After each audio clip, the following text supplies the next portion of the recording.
Hey everybody, welcome back to Gideon Stuff. Today we have a educational video, I guess. What we're going to be talking about today are stop pins. Stop pins. They're very important. They stop bad things from happening. What is a stop pin, in case you're new? Well, this is a Spyderco PM2. That is a stop pin right there. What does it do? It intergauges. Intergauges? What the heck? I think I was trying to say interfaces and engages at the same time. It interfaces or engages with the blade when it's open. So let's look at that. So you can see how the blade snaps into there, and that prevents it from, obviously turning all the way around. And it also, in a lot of cases, stop pins help when the blade touches them when it's closed and prevents it from hitting the spacers. So, whoops, very important feature, right? Stop pin, you need it for your knife to function right. That's great. Now, there's several different types of stop pins, and that's kind of what I want to talk about. So, this is the most common. This is kind of the standard or fixed stop pin. On the Spyderco PM2, you can see here the stop pin is actually affixed with screws on either side, which is pretty awesome. I've always appreciated that feature. Other fixed stop pins you can see here on the Civivi Conspirator, the stop pin is right there. It doesn't move.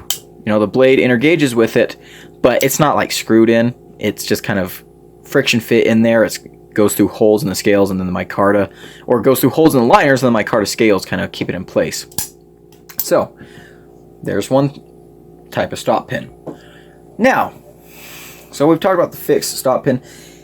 The second type of stop pin, I was going to say the second most common, but I don't think it is actually. But the second type of stop pin I want to talk about is the external stop pin. So look at this. Remember when I reviewed this knife? I forgot I had it. I don't know why I still have it, but I do. Okay, yeah, I remember why. It makes me laugh. Yeah. Okay, anyways. So as you can see here, we have nothing in the back. Stop pin will usually be about here. It's gone. Instead, we have these big thumb studs that double as external stop pins. So an external stop pin, instead of being affixed between the scales or liners, it's actually a part of the blade. And it intergauges with the frame, in this case, or liners or whatever, and it holds the knife in place like that. Really strong, very solid lockup because you have multiple points of contact. You usually see stop pins like that on more hard use, tactical knives that are meant to be abused type of things. Such as this Sniper Blade Works SMF. I can't remember what this knife is called. SMF? No. I can't remember what this is called, but it's a kind of... Oh, let's see if I can still reverse flick it. Oh, kind of. But yeah. So, external stop pins. They're affixed to the blade. That brings us on to kind of the reason I want to make this video. We're going to talk about a little bit of a, not controversy, but something I think a lot of people are wrong about. So, this is the Sincut Brazoria. I have seen a lot of people, a lot of reviewers, say that knives like this have internal stop pins. You can see the stop pins there.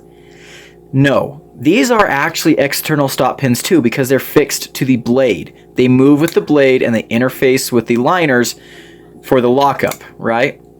Those are external stop pins. And you can even see here, I mean, look, they come externally. But yes, external, they're fixed to the blade. Sorry, bumped my camera. So, is there such thing as an internal stop pin? Yes, there is. And for that, we're going to have to get into the guts of a knife. Because, internal. So this is a CRKT Raikiri.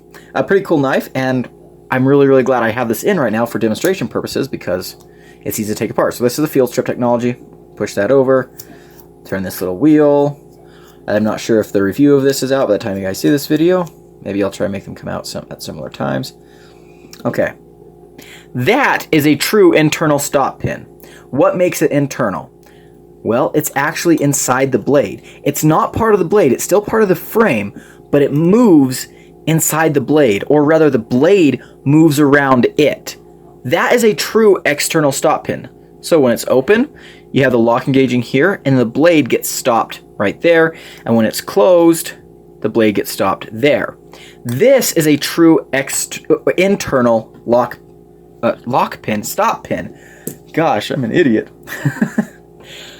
So knives like this, that I see a lot of people saying have internal stop pins. No, this is actually an external stop pin since it's affixed to the blade. And why is this important, you might ask?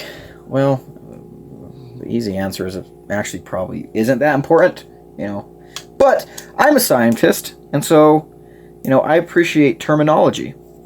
Especially correct terminology. Oh, and by the way, I don't know if you guys want to see me put this back together. Screw that in. Then I see it helps to, whoops, push that over. And we're back in business. Awesome. So, again, I do think terminology matters as far as the enthusiast world goes. If you're just a user, what benefits does it give you actually?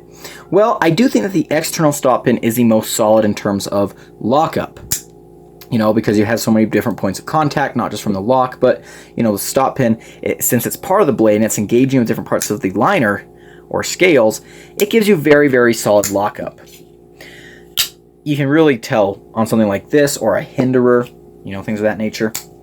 And then there are different things you can do, however, to just like a regular stop pin, I knocked over my orthoceras, to kind of increase its strength or just to kind of change things up. And one way is the collared stop pin. We'll look at that here on this Best Tech buoy tie. So look, you can't really see the stop pin, right? Oh, there it is. See, there's a groove cut into the blade so that when it hits the fixed stop pin, it kind of covers it. Moving stop pins down, you can also see when it's closed, it's collared as well. You can see that. You can see those grooves in the blade a lot better. This can help with the overall lockup a little bit. If you set the stop pin lower, you can see here it's pretty low in there, and then have it collared. That can really help the knife to have a more solid, strong feeling lockup. So, just want to get that out of the way real quick. Have a little talk about stop pins. I've been Gideon.